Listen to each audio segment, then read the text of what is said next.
भारतीय जनता पार्टीच्या महिला जिल्हाध्यक्षपदी तेजस्विनीताई संग्राम घोरपडे यांची आज निवड करण्यात आली। जिल्हाध्यक्ष आमदार डॉक्टर अतुलबाबा भोसले यांनी घोषणा केली। त्यांच्या निवडीमुळे सातारा जिल्ह्यात महिला कार्यकर्त्यांमध्ये उत्साहाचं वातावरण निर्माण झाले।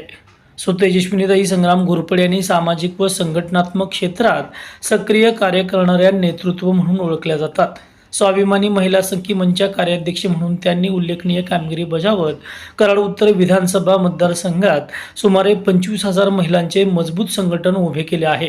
त्यांच्या नेतृत्वामुळे आणि उच्च शिक्षणामुळे पक्षाने त्यांच्यावर ही महत्त्वाची जबाबदारी सोपवली आहे। तेजस्विनीताई घोरपडे या कराड उत्तरचे आमदार मनोजदादा घोरपडे यांच्या भावजय असून युवा उद्योजक संग्राम घोरपडे यांच्या पत्नी आहेत।